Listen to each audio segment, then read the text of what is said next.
isang papuri at bantog na festival sa ating bayan ng Lucban, ang San Isidro Pahiyas Festival. At sinasabing ito ay isa sa pinakamakulay na festival sa ating bansa.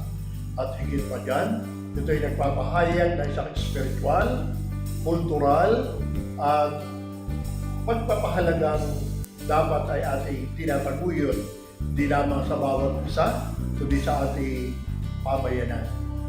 Ang ating festival na kaugnay ng pananampalataya ng simbahan na pagpaparangal sa mga santo, lalo higit na patron ng mga magsasaka na naging bahagi na ng buhay ng mga Lucbanin na tuwing dumarating ang ika-15 ng buwan ng Mayo ay tunay na lumalabas ang sinasabing pagpapahalaga sa paggawa.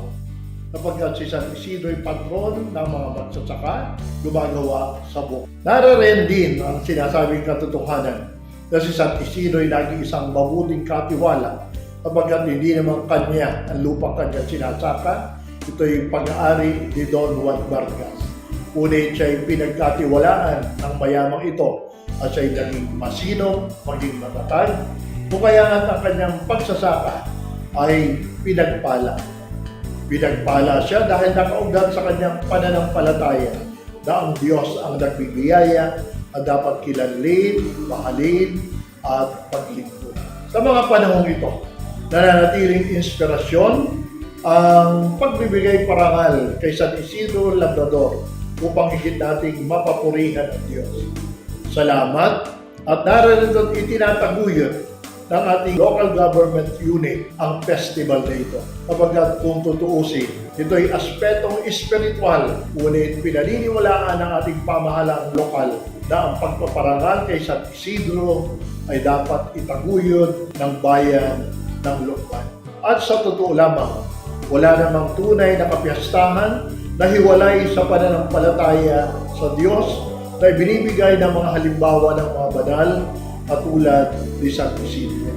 Kaya naman salamat sa local government unit ng bayan ng Lucban kapag gumawa ng resolusyon na tuwing babanggitin ang Pahiyas Festival ay hindi dapat kalilimutan si San Isidro. Kaya nga ito ay kasama sa sinasabing San Isidro Pahiyas Festival. At siguro kung ang magdidekorasyon nakalagay ang imahe ni San Isidro Labrador, siguro ay advantage na agad para siya ay kilalin sa kanyang pagpapahayag at ang diwang nais mapangyari ng local government unit sa pakikiisa sa simbahan na nagtataguyod ng sinasabing mga pagpapahalagang makadiyos at makatao ni San Isidro Labrador. Isang biyaya sa ating pamayanan, kaugnay ng pagdiriwang ng ika-75 taon ng Diocese ng Lucena, kung saan ang parokya ni San Luis, Obispo ng Tolosa, ay bahagi dito. Kaya nga, ito'y ating iaalay sapagkat naging biyaya sa atin na ang simbahan ng Lucban ay itatalagang maging isang pan-diocese na dambana. Ano ba ang dambana? Ang dambana ay isang simbahan kung saan doon na-develop ang debosyon. Maaring sa ating Panginoon Kristo sa mga banal kagaya ni San Isidro Labrador. At naging biyaya sa ating lalugit sa taong ito ng ika-75 taon ng Diocese ng Lucena na tayo ay hihirangin maging isang pa-diocese na dambana na pinagtibay ng Obispo nitong March 30, 2026 at formal itong ipapahayag sa sambayanan sa March 14, 2026. Bakit?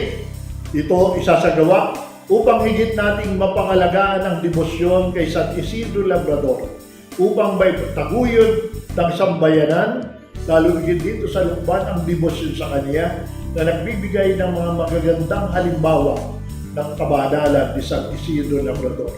Una, ang kanyang paggawa. Maaring hindi na lahat ay gumagawa sa bukid, pero nananatili pa rin hamon na ang bawat isang Kristiyano ay dapat maging masipag at gumagawa upang ipahayag ang pakikibahagi sa paglikha at pagpapatuloy ng Diyos sa pamamagitan natin na dapat maging instrumento ng paglikha sa ating daigdig. Ikalawa, lahat tayo ay mga biyayang tinatanggap. Everything is grace, pero hindi dapat ito ating sarilinin. Ang biyayang pinagkakaloob sa atin ng Diyos ay dapat nating ibahagi. Magaya ng halimbawa ni San Isidro Labrador, ibinahagi niya ang biyayang kanyang tinanggap, ang kanyang pinagpaguran sa kabukiran ay hindi niya sinarili, ibinahagi niya ito.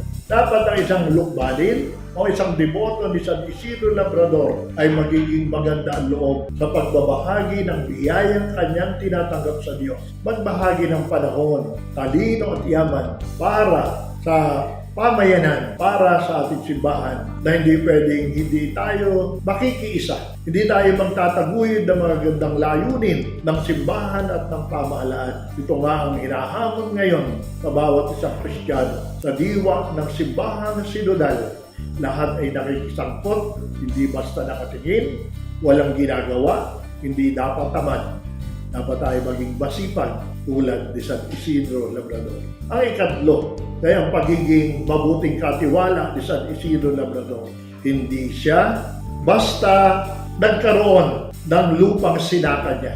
Ito'y pinagkatiwala sa kanya ng isang mayaman. Ngunit sa pagtitiwala sa kanya, napatunayan niya na siya yung instrumento ng kabutihan ng Diyos. Tayong lahat ay dapat maging mabubuting katiwala at ang iniisip natin ay ang kapakanan.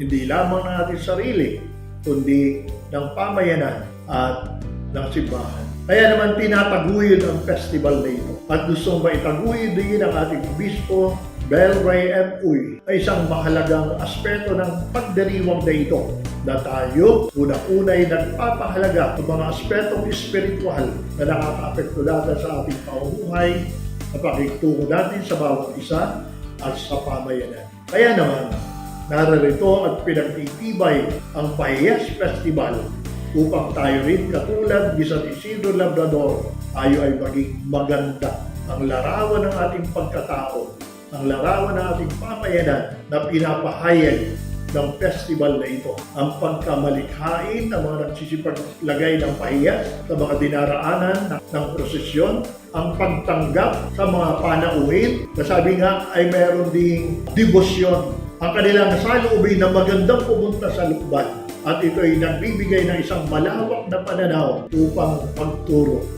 na ang buhay natin ay dapat ay maging isang magandang pananaw, magandang tanawin sa pamayanan. Kaya naman isang magandang papuri-puri rin ginagawa sa Pahiyas Festival ay ang pagtutulungan ng bawat isa.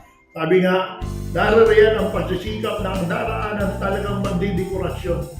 Kaya nakakalungkot kung hindi makikisa sa pagdidekorasyon.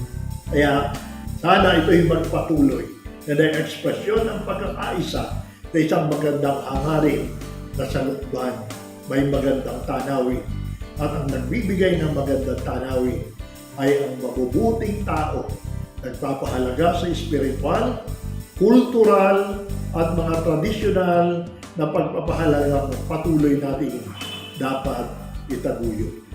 Salamat sa local government unit na pagbibigay sa akin ng pagkakataong magsalita paugnay ng ating sinasagawang Pahiyas Festival, lalo higit na pagkahiran ng ating simbahan bilang isang dambana upang higit na mapalalim at lumaganap ang debosyon kay San Isidro Labrador, patron ng mga magsasaka, patron ng mga manggagawa, mabuting katiwala at may mapagmahal na paglilingkod sa kapwa. Mabuhay ang San Isidro Pahiyas Festival. Adawa tayo patuloy na makasunod na halimbawa ni San Isidro, nagbibigay papuri at parangal sa Diyos sa ating buhay.